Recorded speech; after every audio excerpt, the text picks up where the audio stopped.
This year, the Hall of Honor welcomes an outstanding teacher who created the Falcon Playhouse and the Falcon Dance Line. Also a man who is an outstanding citizen, athlete, and businessman. Our first inductee is Miss Lucinda Frailly, a teacher of 30 years who created the Falcon Dance Line and also the Falcon Playhouse. In the fall of 1971, Miss Lucinda Frailly started teaching at Fairless. She had a great feeling from the beginning. I got out of the car and I walked up the walk. And this feeling came over me, I kid you not, that was I've had it a couple times since then, very warm, very familiar. And I said out loud, quietly, but I said, I'm going to work here. Soon into her first year, she started the Falcon Playhouse. She would make the costumes, choreograph, and write the plays. So many people wanted to be a part of the Playhouse that she had to write in dancers. Mr. Crum, the band director, noticed that dancers were being used instead of majorettes for halftime performances. He asked Miss Frailly if the Falcon Dance Line could do for the band show what they did on stage. When the dancers were asked to go to the field, I knew it would be hard, and I knew it would be hard for the girls too, so there were different rules for them too. I got them together, I said, got some news here you may like or not like. And I told them that what it was, and I knew that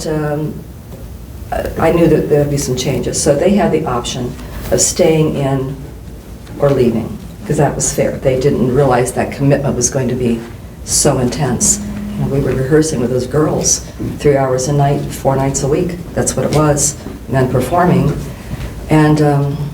So I knew that it was going to be hard, and it was. During her 30 years at Fairless, Miss Frailly taught English and speech and started the Integrated Arts program. The Integrated Arts team incorporated character education and regular curriculum into fine arts performances.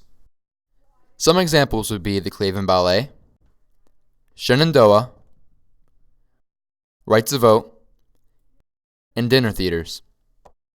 In 2001, Miss Lucinda left Fairless High School. It just so happened that the night before she resigned, Mrs. Regula offered her a job at the National First Ladies Library in Kent.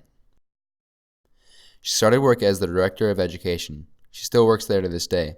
She puts together plays, gives tours, and if you're lucky, maybe even a puppet show. And it fits right onto the stage. It dismantles. I did one of these at Fairless that traveled, and we did it a little differently here because I wanted it to look like the theater here, and we do living puppet shows here. If you ask Miss Frailly what her greatest achievement has been, she will tell you that it's reaching out to her students and changing their lives for the better.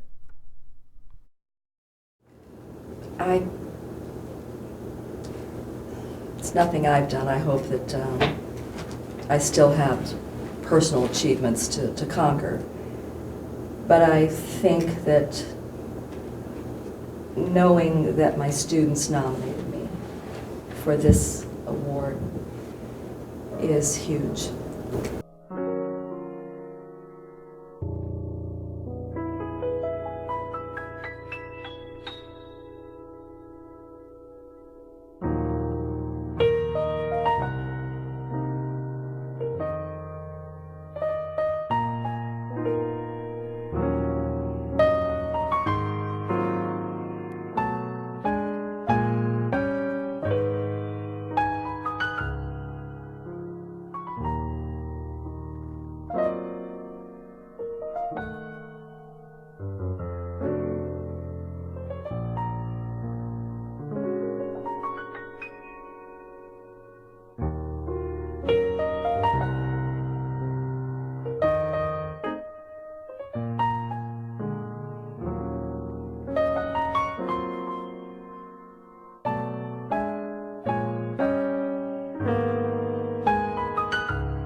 Our second inductee to the Hall of Honor is Wilbur Haas, a 1946 graduate of Navarre High School, whose passion for Fairless started as an athlete.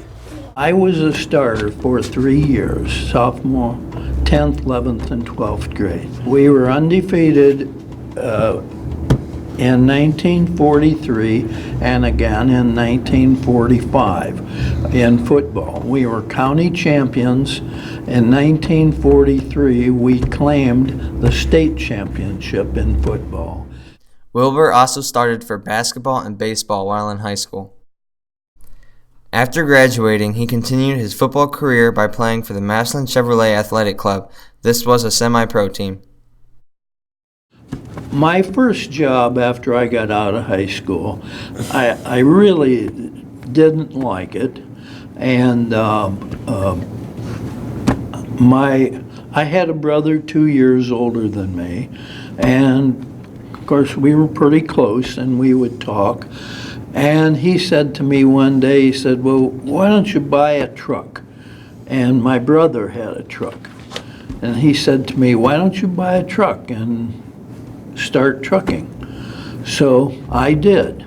That was in 1950. I bought a truck and I started driving it and hauling.